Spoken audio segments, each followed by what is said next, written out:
ራስሽን ማወቅ አለብሽ። አውቃለሁ እኮ ቢሆን አትችልም ከሚል ሰው ራቅ። ሰዎች ውድቀታችንን ነው የሚፈልጉት። ሁላችንም በህይወት ስንኖር ሴቶች ማድረግ አትችልም ይሉሃል አይደል? ሁሌም ቢሆን ራስህን እወቂ።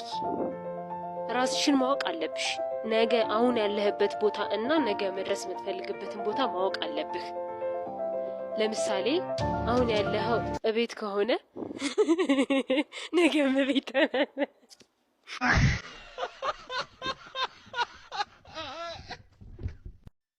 አውቃለሁ እኮ ደክመዋል። ታግለህ አቅተዋል። ግን የለም ከደከመህ ውሃ ጠጣ። አባባል አለ። በተለይ ለወጣቶች ጥሩ ነው። ሁላችንም በህይወት ስንኖር 1 አመትም ሆነ 100 አመት እንኖራለን እንሄዳለን እና ደስ የሚለኝ አባባል 1000 አመት እንዳይጥ ከመኖር 1 ቀን እንዳንበሳ መኖር ይሻላል ይላል።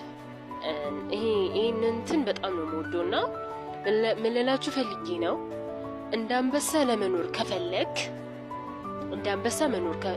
ከፈለክ አንበሳ ግቢ መሄድ አለብህ።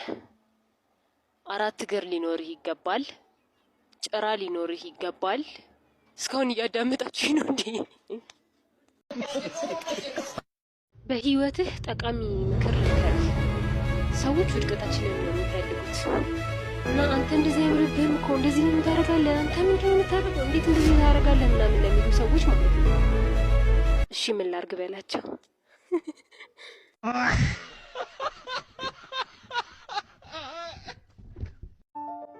ሁሌም ቢሆን አትችልም ከሚል ሰው ራቅ። እኔ እችላለሁ ብለህ ለራስህ እመን። ሁሉም ነገር ማድረግ ትችላለህ። አንተ እችላለሁ ብለህ የምታምን ከሆነ ሁሉም ነገር ማድረግ ትችላለህ። ለምሳሌ ባለፈው አሁን ስፒድ ቆሞበት ከነበረ ህንጻ ላይ መብረር እችላለሁ ካልክ ትችላለህ። ዘለህ ብረር ትችላለህ። በቃ እንዲህ ነው። ሴቶች ይኸውላችሁ እሱ ካልደወለ ጭራሽ እንዳትደውሉ። ቴክስት ካለቀ ጭራሽ እንዳትደውሉ። እሱ ሳይደውል እናንተ ከደወላችሁ እንደሚፈጠር ታውቃላችሁ? ያነሳዋል። ሌላ ምን ይፈጠራል? ይኸውልህ ወንድሜ አንድ ምክር ልምከርህ። ማድረግ አትችልም ይሉሃል አይደል? አንተ አቅም የለህም ሊያጣጥሉ ምናምን ይፈልጋሉ አይደል?